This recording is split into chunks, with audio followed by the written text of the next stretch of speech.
pivoting and driving at the front of the ring. Again, when you start, you wind and hold the torque position. Wind and hold that position so that the only thing moving are the feet. The key here is to keep the feet and the hips ahead of the discus. And you'll find that if you find a comfortable position where you just leave the discus right over your right rear, that you're able to keep the right foot ahead of the discus, and that when you do this, that you'll create snap. One of the ways many coaches talk about is hip hop or hip drive. So you'll notice that if you turn your right foot, this also facilitates the hip driving or popping.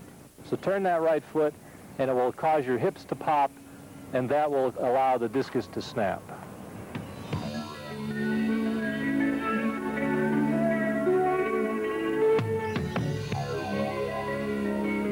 The full turn is the final step in the four-step approach. All you really want to do is turn that left foot 180 degrees. In other words, it makes a half a turn out of the back and get you into the South African position, because that's the most powerful position there is to develop speed in the discus throw.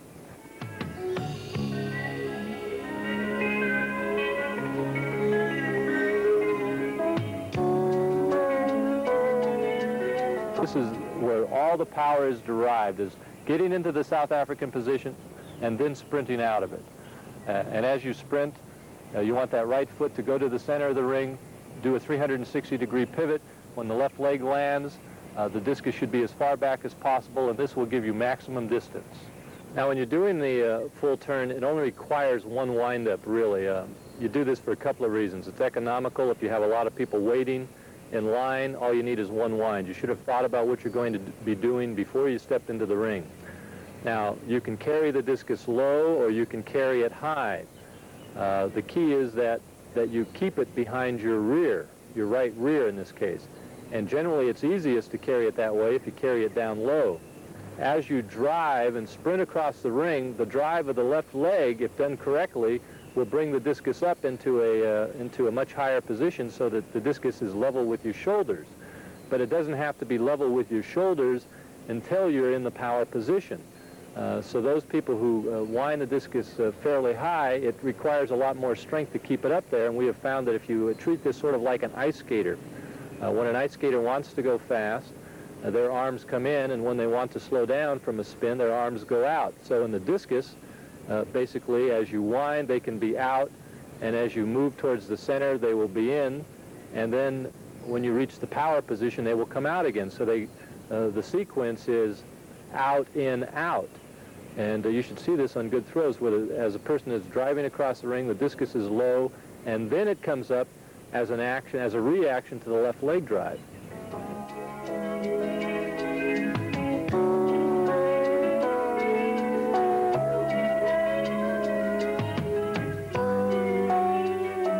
Each phase is more dynamic than the previous.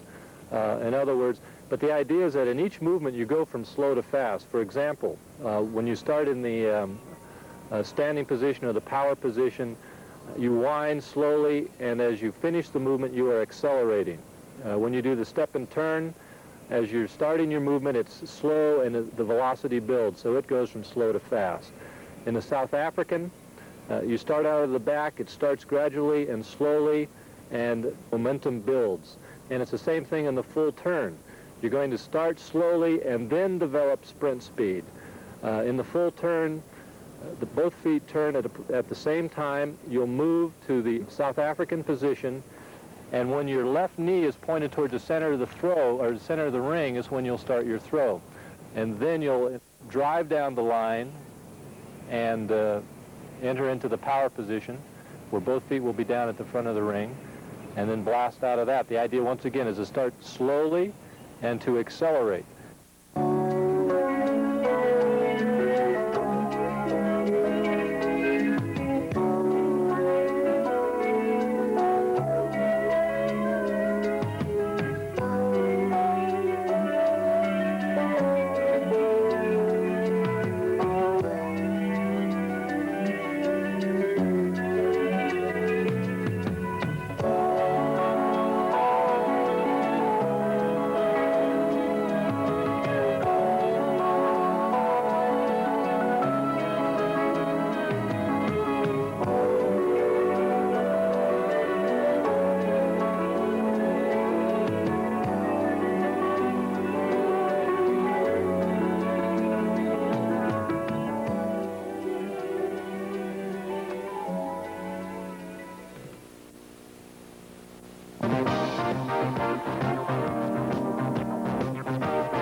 Here's some drills we want to show you. The first one is the walk and pivot drill.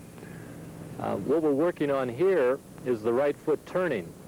There are very few movements in life that we do that simulate this, so we have to, in actuality, do it ourselves. So as we're walking, you can be walking towards the discus area, you can be walking home, you can be walking in your local Alpha Beta or Safeway store in those nice floors.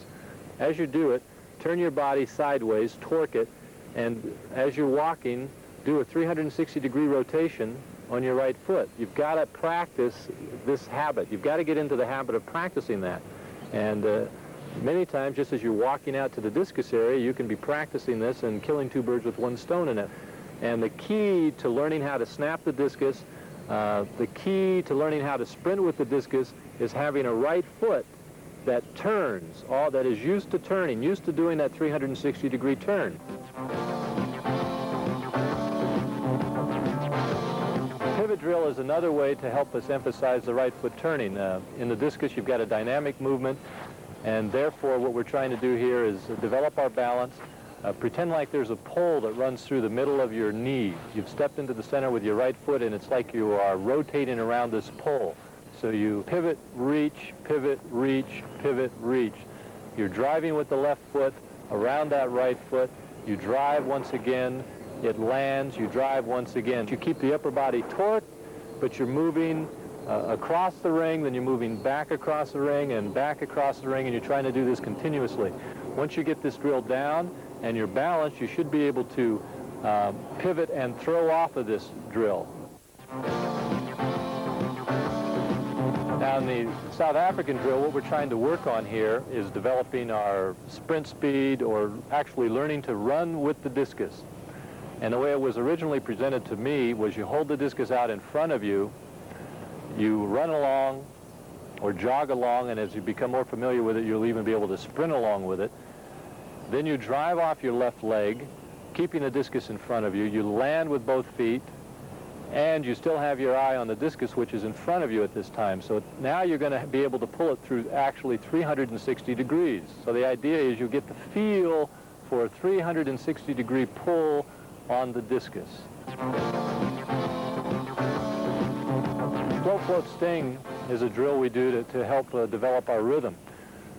In the discus throw, if you can think of it as a dance and put it to numbers like 1, 2, 3, you'll find that your throwing will improve. Now in the float, float, sting drill, what she's doing is she's driving, or what we're doing is we're driving off the left leg, landing with both feet at the same time, moving into the next position where you drive off the left leg again, land with both feet at the same time, and then in the third phase, you drive off the left leg and land with both feet together, and then you drive off the right. Drive with the left, drive with the left, drive with the left, drive with the right. Once again, getting back to the idea of pistons, where you've got your left leg as a piston and your right leg as a piston, and you develop a rhythm so that you're able to do 3 of these continuously. And in the process of doing that, you will develop rhythm.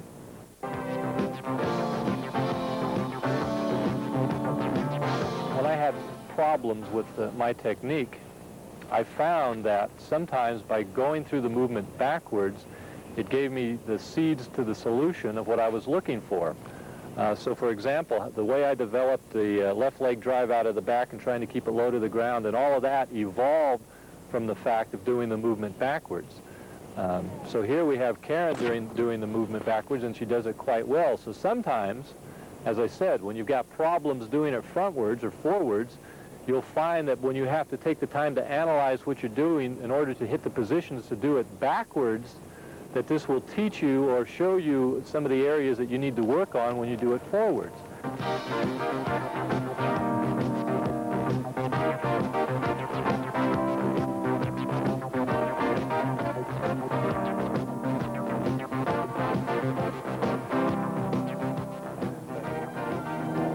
All right, let's start with a stance. We put in the center line. Now I prefer a stance where you straddle the center line, like so. Left foot, right foot. Now there are those that prefer to put their left foot right on the center and their right foot a little farther over. And when they pivot and drive, they feel they deliver linear, or develop linear power right down this line. However, I find it's most comfortable to straddle the line and develop what I call a backward 7. Power moves from the right side to the left side, and then down through the center of the ring and to a point over here.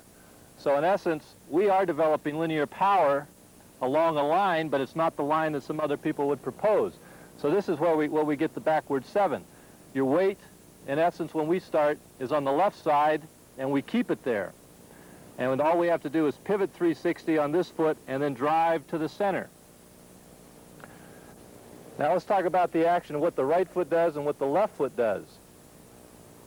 Now if you watch the motion of the right foot, there are people that advocate a wide sweep of the right foot. Now this is fine. The right foot sweeps out, goes outside the ring, comes in, goes to the center, and does a smaller circle and continues through. Now this idea is called big circle, little circle. You let the foot sweep out wide. It goes out wide. That's the big circle part. As it comes into the center, it accelerates. Now many people have a problem right here because their right foot stops. So you have to have a pattern that allows this right foot to continue. It sweeps out, comes in, does the little circle part, but very fast, and accelerates. And the end of the throw, actually, with the right foot is when it reverses and ends up over here. Now the action of the left foot is going to be more or less linear. Whereas the right foot is big circle, little circle, the left foot is a straight line. It goes from this point to that point. And you'll notice that it probably makes a gentle arc. But during the phase, it drives out of the back, and it makes a nice pattern here. Therefore, we have a nice linear approach right there, like that. What is a typical workout routine? Here's my typical workout routine. It's called the 4-step approach. The first thing I do is 12 scales from the front of the ring. Then I do step and turn, 12, the South African from the back of the ring where I'm trying to develop my sprint ability. And then on a minimum day, I'll do at least 20 full turns. Now this isn't necessarily always hard. Sometimes you're throwing more for technique. But usually on a very heavy day, it will be closer to 80 full turns. Now when I do my workout, I also throw with 4 discuses. In some school situations, you're lucky if you have one, and you generally have to wait 4, 5, or 6, or 10 minutes before you get into the ring for each throw.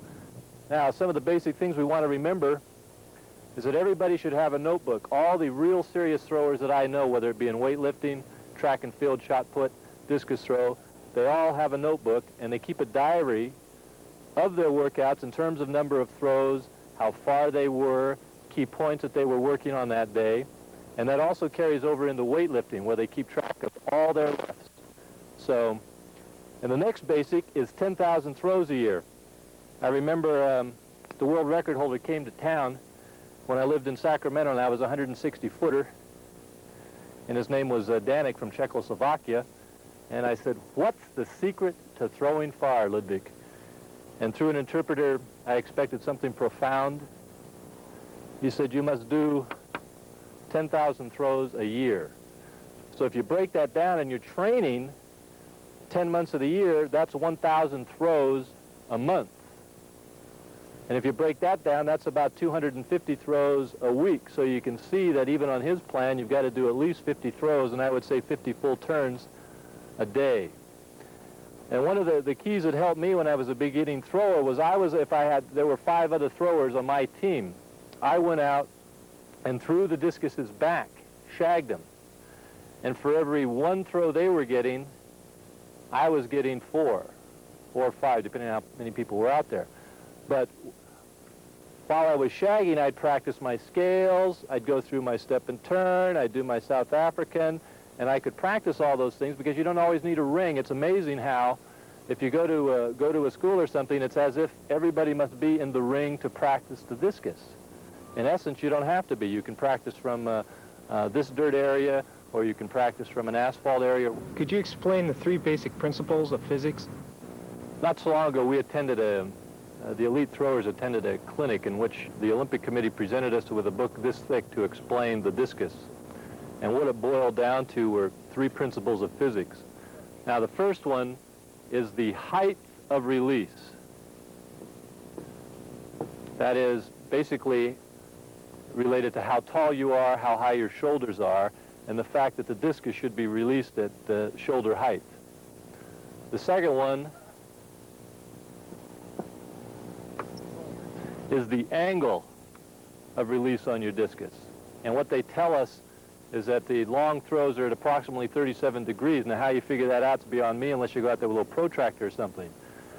But the way you get feedback on that is if the throw goes out and looks like a line drive, that's probably what you want as opposed to something that sort of floats out. And the third thing is velocity, velocity of release. The one that's going the fastest is going to go the farthest. So theoretically, if you've got one person 6 foot tall, another one 6'4", and they both have the same velocity, the one who's taller is going to throw farther. But there are some techniques that we can develop, learning how to sprint with the discus, learning how to snap the discus, and things of that nature that can improve your velocity here. I have a problem fouling a lot. How do I prevent this? All right, fouling it was a common problem of beginning throwers because when they're in the ring, they don't concentrate on staying in the ring. And as a consequence, many times you'll have an entire practice session where you'll take throw after throw after throw after throw and foul. So you don't have the habit of staying in the ring. And the way you acquire that habit is during a practice session, you make sure that you're concentrating on staying in the ring. We have a concept called the Tower of Power, no foul hour. So if your practice is from 3 to 4, during that time you sort of make a vow to yourself, or if you've got your coach out there watching, they make a note of how you're doing in terms of fouls. So the key is during that time you say, I'm not going to foul all my throws or I'm going to stay in the ring, because all fouling is a bad habit in essence. I'll give you a little story. Brian Oldfield's a notorious fouler, and Brian and I used to live together. And Brian threw a world record of 75 feet, and he had a warm-up throw of 84 feet. And I said, Brian, it's only because you don't practice staying in the ring. You could actually have a fair 84-foot throw. And Brian said, I'm going to warm up at 90, and then I'll stay in at 84, was how he approached it. What is the focal point and how would you use it? I'll show you first where the focal point is. If you're starting at the back of the ring here, here's your center line. As you pivot out of the back and drive, remember we've got our 7 here. As you drive, you want to pick up a focal point that is approximately, if this is 12 o'clock up here, your focal point is something that is over in this area. Now, and many times, we're throwing in a caged area. One of the posts acts as a focal point for us. Sometimes you'll have a tree in the distance, or it can be near. And what this allows you to do is as you drive, you see the focal point. The discus will also move in the direction of the focal point. You will be able to see the discus and the focal point at the same time. When that happens, your left foot should be down. So by using the focal point, it helps you to get the maximum pull on the discus. As you're driving through, your left leg is driving and your right arm is driving. And they both should land simultaneously. The left leg lands in the front of the ring and the discus moves in line with your focal point. So at that point, you should have real good double support. Both feet are down. And at that point, you can explode from your power position. How can I get 10 more feet out of my throws? This comes under the heading of goal setting. Now, that great psychologist Henry Ford once said, those people who believe they can and those people who believe they can't are both right. So the key is, and the one that I have found that works, the easiest way for me to remember it is to say yard by yard it's hard, but inch by inch is a cinch. Now what that means is wherever you are, let's say you're a 150-footer. Every 150-footer wants to be a 160-footer or a 200-footer. The question you have to ask yourself is, when am I going to be a 151-footer? By taking that 10-foot goal and breaking it down into smaller and smaller increments and making a deadline for yourself. So you say, listen, today I'm throwing 150, I've had my little towel out there, and today I want to throw 1 inch past it. You will find that by going 100% to reach a 1 inch goal that you will achieve your goal much sooner and quicker. I have never seen anybody who was trying to get 10 more feet who actually achieved it, but I have seen many people who have tried to get 1 more foot or 1 more inch that have jumped up 10 feet. The key is to focus in on that goal, on the most realistic goal for you for that day. And that varies, obviously, from day to day, because some days are better than others. But if you're able to focus in on what you can actually take care of today, you will find that you'll get that 10 feet much quicker. These drills and techniques have worked for me, and if you practice them faithfully, they'll work for you. Good luck on your next PR.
Discobulus, the discus thrower. To the ancient Greeks, he symbolized commitment to spiritual and physical achievement. To emulate Discobulus, an athlete must be a dedicated student of sport. Like Mac Wilkin, Olympic gold medalist, Montreal, 1976, a student and a teacher. He will show you the skills you must learn and the attitude you must develop to become a winner in this demanding event.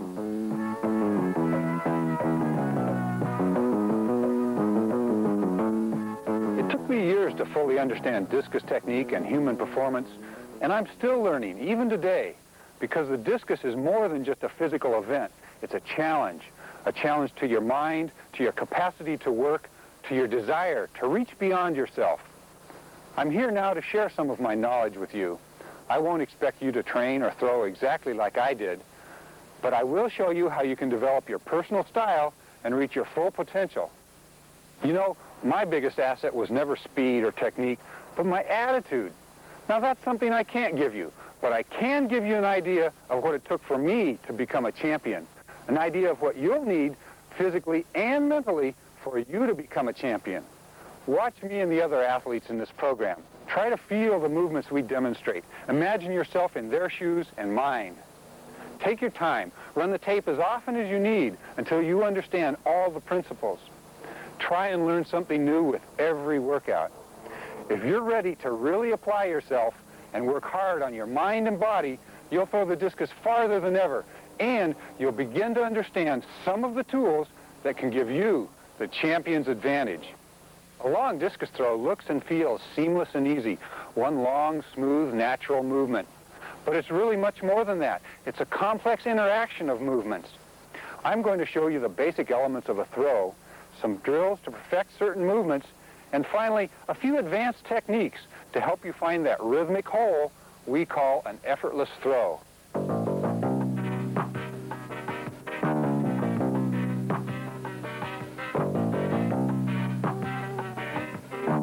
To throw the discus well, you have to grip it right. Once you grip it correctly, you'll see that it's your body movements during delivery that determine flight and spin. You can keep your first two fingers together, like this, or spread apart like this. The edge should rest on the last bone of your fingers. When you hold the discus vertical, it will fall from your grip. The discus should rotate clockwise off your index finger, bowl, or toss it in the air to get a feel for the best spin and release. The best throws are made with the legs and back. Practice a standing throw to reduce your arm action. Bend and place most of your weight over your right foot. Take the discus back along your side and make a figure 8.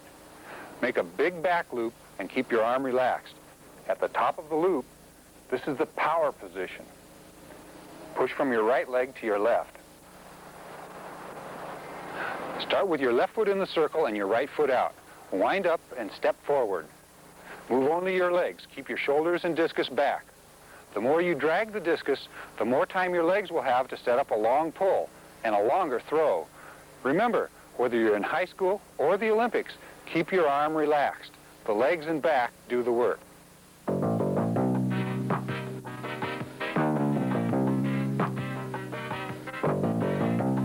Now we're getting to the foundation of solid discus technique. The wind-up, balance, orbit, and block are the most important points of discus technique. Every thrower has their own unique style, but the successful ones build their style around these 4 fundamentals. Review this section often.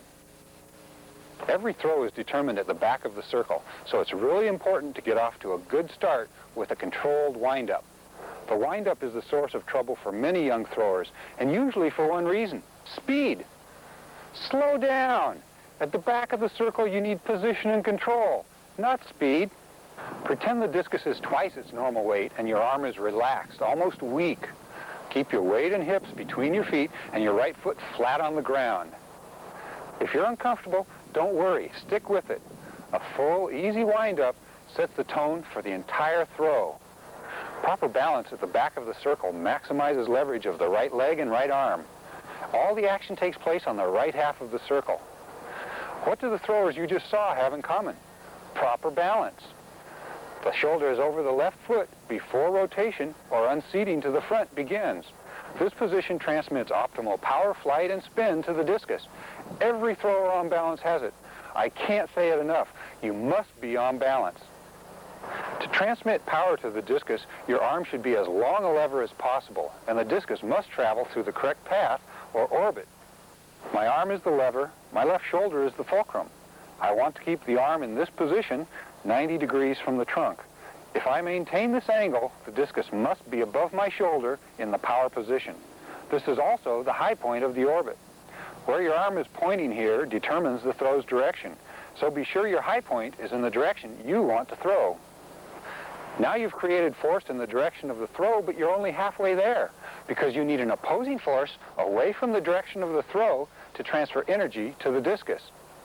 You can generate this force with your front leg, with help from your free arm. I like to imagine I'm hitting a brick wall as I release. Different throwers have different ways to block. Develop your own. But you must have an effective block to transfer energy. Remember, if you want to be successful at the discus, there's no way around these points.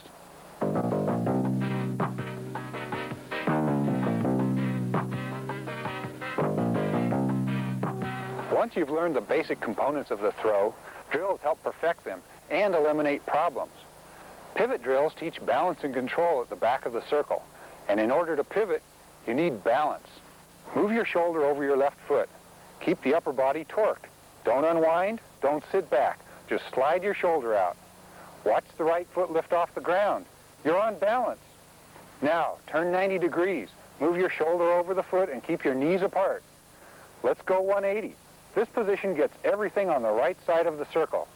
Pivot on the left foot 90 or 180 degrees. Try 270 inside the circle. With practice, you'll be able to move faster. Just keep your eyes on the horizon, your shoulders level, and your heels off the ground. Traffic cones help you gain awareness of the orbit, and their wind resistance keeps your arm back. Hold your arm at a 90-degree angle, step to the power position. The cone is above your shoulder at the high point of the orbit and in the direction of the throw. Move all the way through. Feel the cone move up and down through the orbit. Have a friend watch to make sure you're in the right groove. Practice balance and orbit together. 2 easy drills can help you develop a good block. Throw a shoe without using your arm. Use your front leg to stop yourself. Learn to throw without a reverse. Keep your front foot on the ground. Be patient and practice. You'll learn to transfer momentum to the discus. Moving through the circle backwards develops body awareness. Try it. Move from start to finish and back again. Work in front of a large mirror to analyze your technique. You'll develop clear pictures of your movements and the sensations that go with them.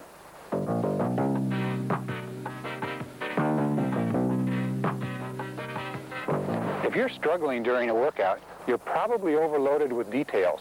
So come inside, sit down, and watch this part of the program again.